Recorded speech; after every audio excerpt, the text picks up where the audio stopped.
सुविख्यात आँख नाक कान गला विशेषज्ञ डॉक्टर के शरण की आध्यात्मिक अभिरुचि बचपन से ही रही होगी, क्योंकि जब भी उनको अपने व्यस्तम जीवन के कार्यकलाप के समय भी, कार्यकाल में भी आपने गीता का अध्ययन जारी रखा था।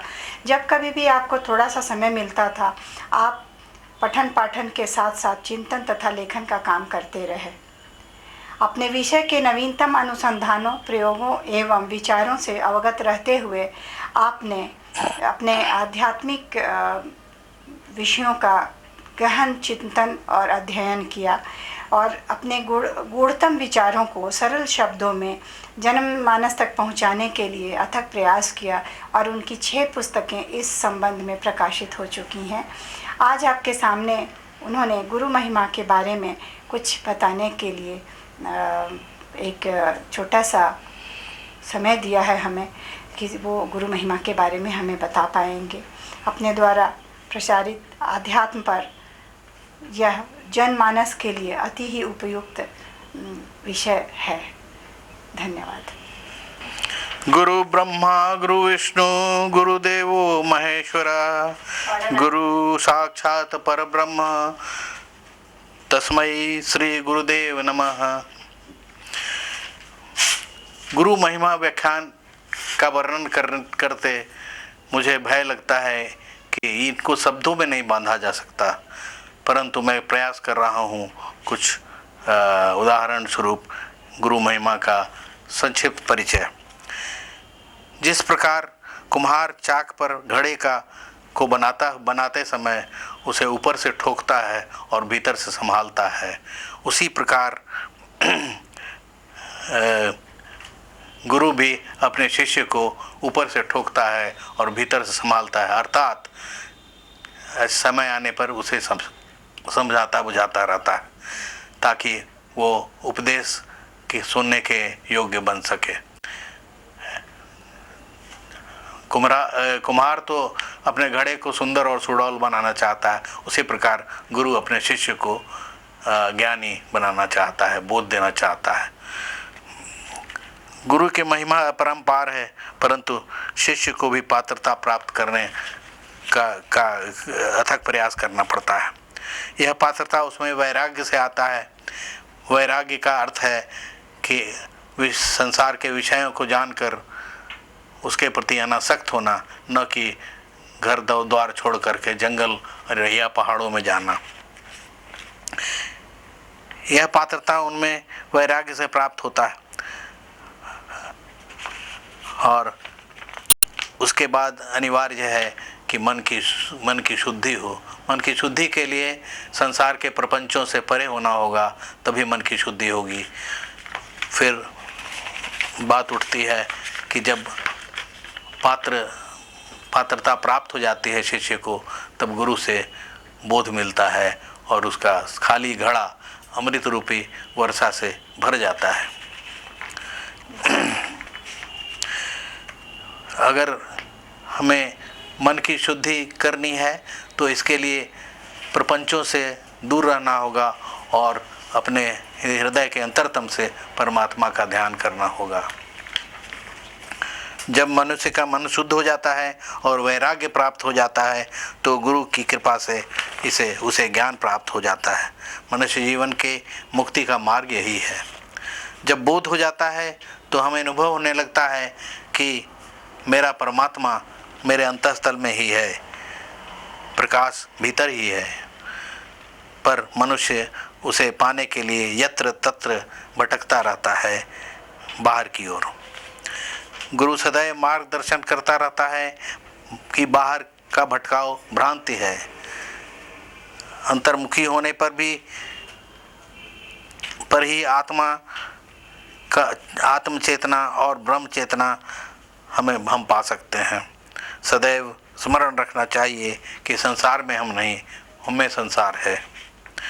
गुरु की आँखों की झील में शिष्य स्नान करके पवित्र हो जाता है, उसको हृदय का प्रेम पुष्प पाता है एवं गुरु के हाथों में डंडा से शिष्य का अनुशासित होता है।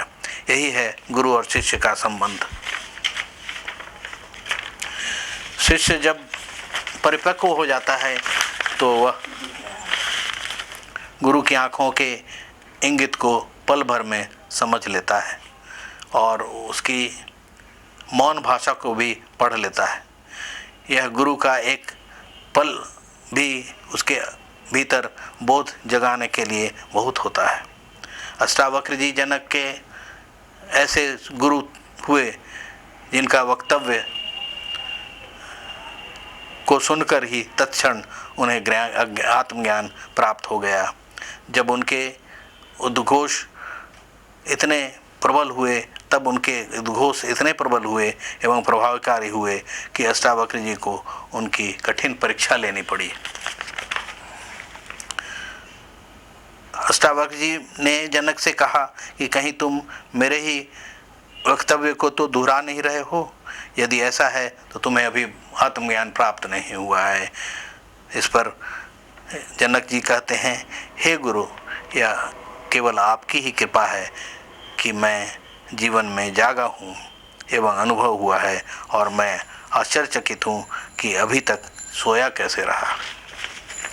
हे गुरु, मैं आत्मज्ञान को उपलब्ध हो गया हूँ, मेरे भीतर का अज्ञान मिट गया है, अतः मुझे अनुभूति हो रही है कि मैं अपने ही चरण को स्पर्श करके प्रणाम करूं।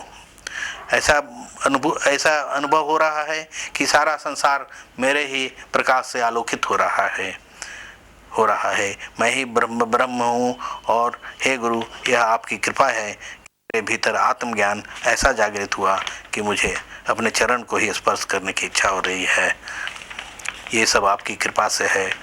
पुनः जनक जी ने कहा कि जैसे ब्रह्मा से तृण तक का लय वैसे ही हो जाता है जैसे घड़े का मिट्टी में, लहरों का समुद्र में और सोने का आभूषण में भले ही हो जाए, परंतु मेरा लय नहीं होगा।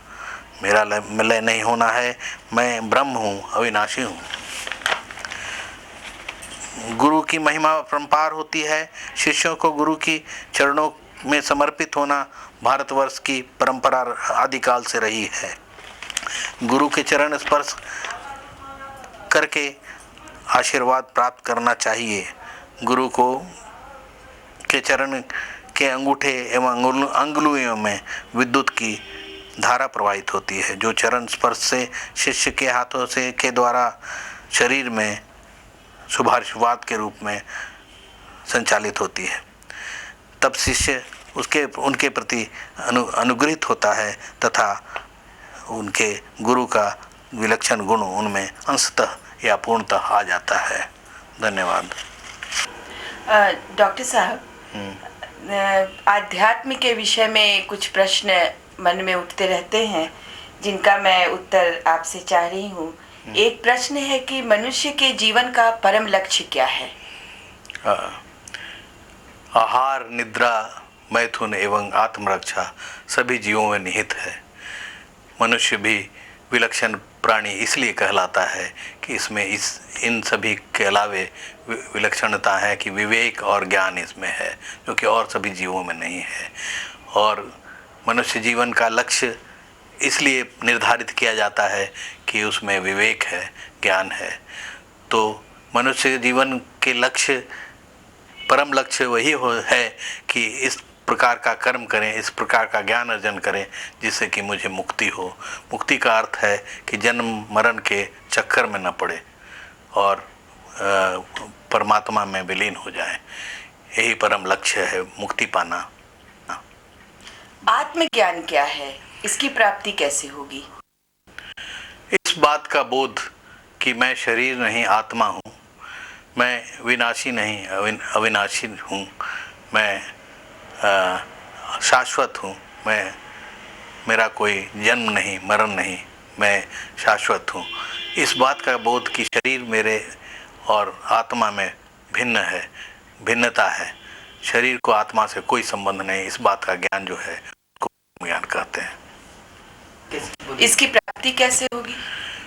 इस आत्मज्ञान के प्राप्ति के लिए मुझे या किसी को भी करना ये पड़ेगा कि पात्रता उत्पन्न करनी पड़ेगी, मुमुक्षु होगा, अर्थात आत्मज्ञान प्राप्त हो।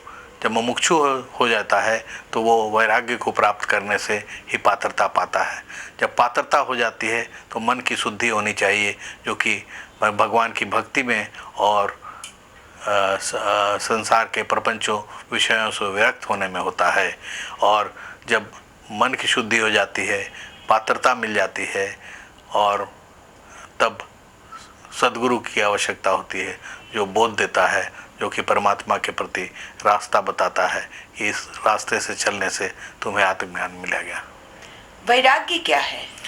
वैराग्य का अर्थ यह नहीं है जो कि साधारण तरह लोगों के मन में उठता है, ये कि वैराग्य का तात्पर्य है कि घर छोड़ करके जंगल में चले जाना, तपस्या करना, गुफा में बैठ जाना। ये नहीं है। संसार में रहकर संसार के विषयों को जानने के बाद उसके प्रति अनासक्त हो जाना, विषयों के प्रति अनासक्त हो जाना, संसार के प्रति अरुच हो जाना ही वैराग्य है। मुक्ति कैसे प्राप्त होती है? कर्म करना अनिवार्य है, परंतु कर्म ही सब कुछ नहीं है। कर्म करते हुए भी हमें ज्ञान प्राप्त करना होता है, और मुक्ति कर्म से नहीं ज्ञान से प्राप्त होता है। ज्ञान होने पर ही माध्यम बताए हुए हैं 3। एक है कर्म योग, दूसरा है सांख्य योग, और तीसरा है भक्ति योग। कर्म योग जो है उसके अंदर है निष्काम कर्म, अर्थात कर्म करो, उसके प्रति आसक्ति मत रखो और फल के प्रति चिंता न करो, उसके विषय में मत सोचो। ये निष्काम कर्म है, यही कर्म योग है।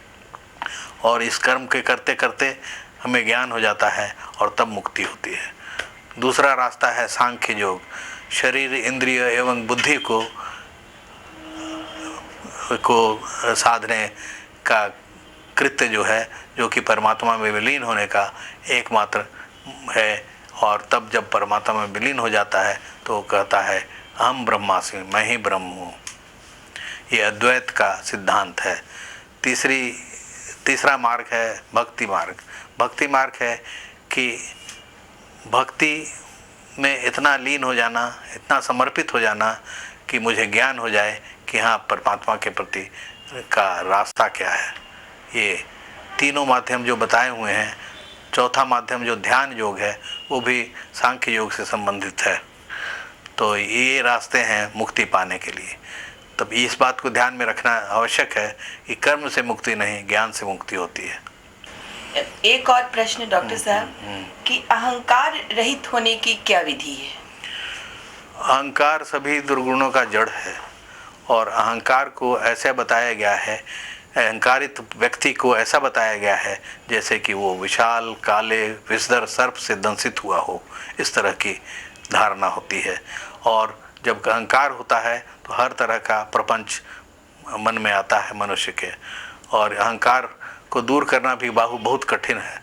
बहुत सूक्ष्म रूप धर के अहंकार आता है, लेकिन इससे निवृत्त होने का रास्ता है कि अहंकार रहित होने में सोचना पड़ेगा मैं कि मैं तो करता नहीं हूँ, कर्म जो कर रहा हूँ मैं करता नहीं हूँ, मैं निमित्त मात्र हूँ, करता है परमात्मा। जब मैं करता नहीं तो मैं भोगता भी नहीं हूँ, जब मैं करता और भोगता ही नहीं हूँ तो मैं तो अहंकार निरंकार हो गया। दूसरी विधि है कि मनुष्य अगर ये सोचे कि मैं तुच्छ हूँ, मैं नम्र हूँ, मैं लोभ एवं स्वार्थ रहित हूँ, और अगर अपने को ऐसा समझ करके ये सोचे कि मुझे अंतर्निहित होना है, अर्थात अंदर की ओर देखना है, बाहर की ओर देखना नहीं, ये सोच ले तो वो अहंकार रहित हो जाता है। बहुत बहुत धन्यवाद डॉक्टर साहब, आपने दर्शन शास्त्र के इतने गूढ़ प्रश्नों का इतने सहज रूप से उत्तर दिया, इसके लिए आपको बहुत बहुत धन्यवाद।